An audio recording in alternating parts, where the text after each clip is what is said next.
Greetings, fellow dungeon delvers, and welcome to Dorans and Dragons.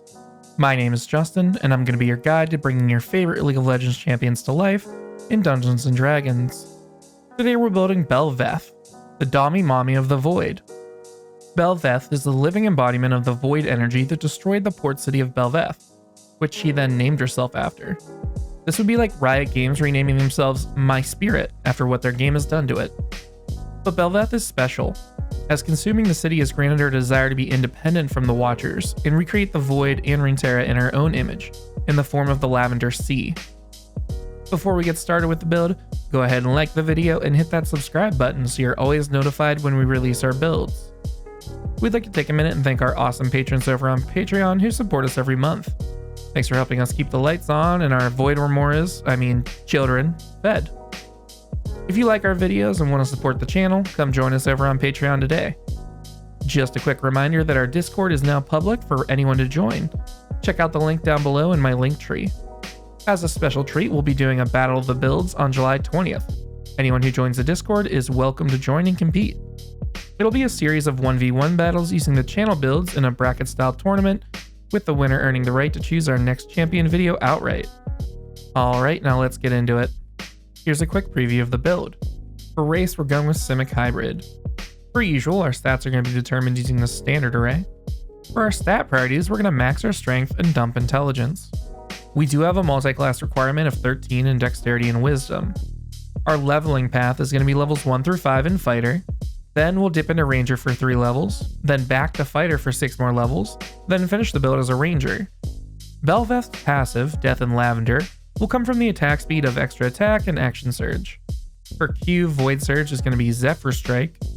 Our W, above and below, comes from Earth Tremor. For E, Royal Maelstrom will come from Hill Rune, Multi-Attack Defense, and Colossus Slayer. And finally we get our ultimate, Endless Banquet, from Giant's Might, Conjure Animals, and Favored Foe, and Thunderclap. Race is an easy option for us, with Simic Hybrid giving us a key part of Bel'Veth's appearance. We'll use Tasha's origin rules to give ourselves a +2 to our dexterity and a +1 to our strength. But the important thing we're here for is the animal enhancement. At 1st and 5th level, you get options to enhance your body. At 1st level, we'll go with Manta Glide, which will give us ray-like fins that can be used as wings to slow our fall or let us glide. More importantly though, they'll be used for our unarmed strikes, but we'll get to that in a bit. At 5th level, we'll just improve our AC and get our Shelly body with Carapace, which will give us a +1 to our AC as long as we're not wearing heavy armor, which we won't. For background, our Empress of the Void is obviously going to be a noble. This is going to give us proficiency with history and persuasion checks and the position of privilege feature. This one will probably be a bit more fear-based than respect-based, but you're welcome in high society and people will go out of their way to treat you well and avoid upsetting you. For stats, we're going for the balance she maintains while weeble lobbing through the air with the standard array. Roll if you want to, just keep at least a 13 in dexterity and wisdom for multi-classing purposes. Strength is going first at a 15, so our fins slap hard. Constitution after that, so we can survive jumping into the fray as much as we want to. Wisdom will be next, consumed from all the mines of the city. Dexterity is going to be a 12 for her liveness in combat. We'll have average charisma and dump her intelligence, which are honestly travesties of the build, and I will mention this specifically in the good-bad section of the build. Spoiler alert, I think it's bad.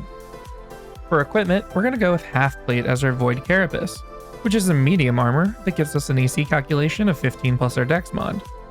This is important because we'll get to use the +2 to our dexterity in our AC calculation, which combined with our defense fighting style and Carapace from Simic Hybrid will bring us to a 19 AC by our 7th level in this build.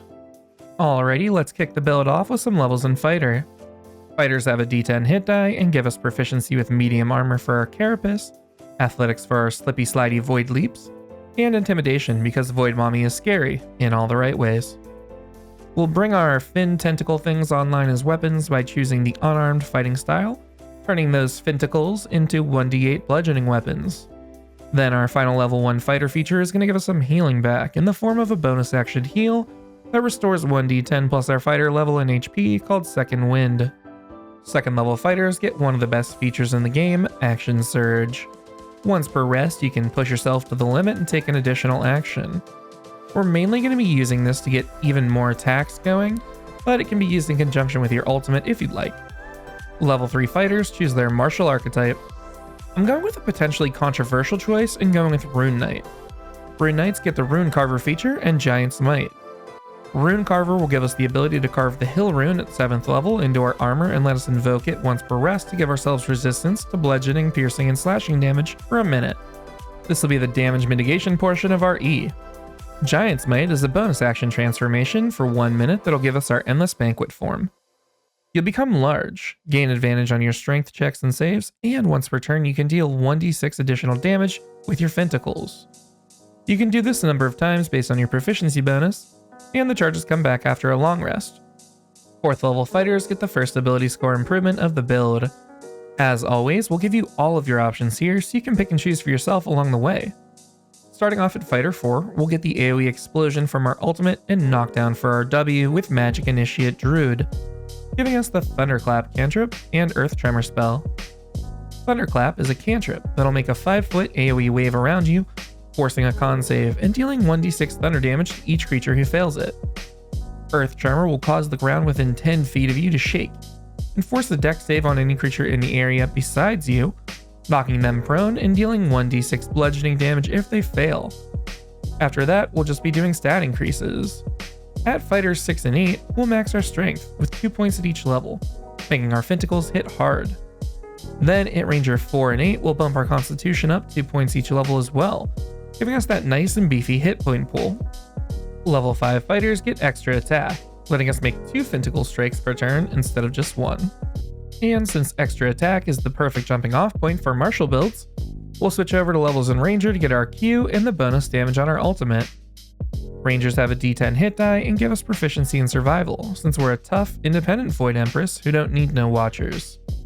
We'll also invoke Tasha's here to go with Deft Explorer and Favored Foe, instead of those other features we won't even name on this channel. Deft Explorer is going to give us expertise and intimidation, and then at 6th level Ranger it'll bump our movement speed by 5 feet, and give a climbing and swimming speed equal to our walking speed.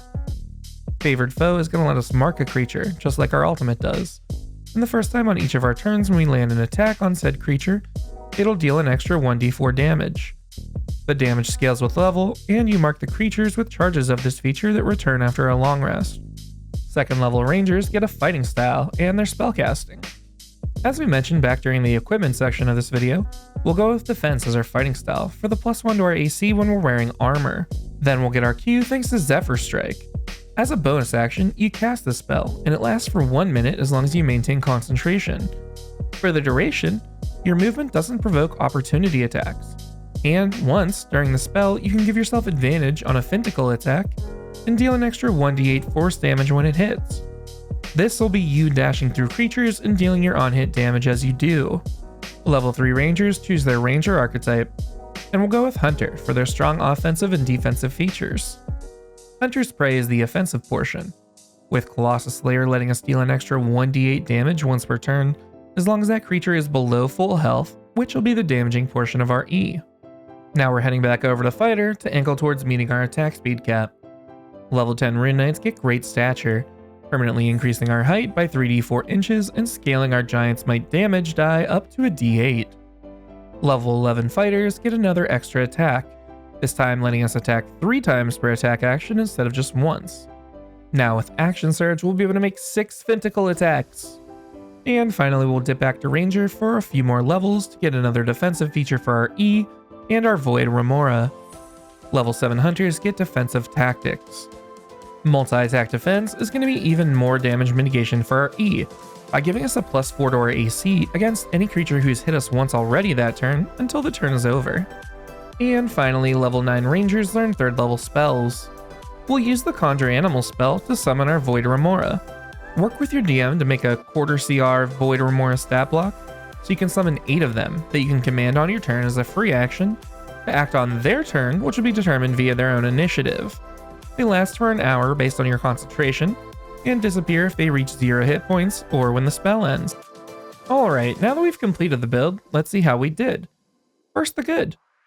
We're going to be tentacle slapping harder than those videos you tell your mom and friends you don't watch, and thanks to our various damage features, they're going to have a ton of damage peppered on top of them. Also, with an AC of 19 and 204 hit points, your enemies better hope they hit harder than Kai'Sa. Now the bad. This doesn't happen too often, but it feels really bad to have to dump intelligence and keep her charisma low when she had me exhilarated and terrified for Kai'Sa in that cinematic. Our W being a once per long rest ability is a bit disappointing as well. So what'd you think? I've included a link to this build via D&D Beyond in the description below, as well as Amazon links to the books used in this build. If you enjoy this type of content, please consider supporting us on Patreon. Patrons really drive the content of our channel, choosing which champions make the polls, having significant weight in said polls, and what skins end up as our thumbnails. We plan on churning out one League Champion build every week. Thanks for watching, and hopefully we'll catch you on the Rift, or in the Forgotten Realms.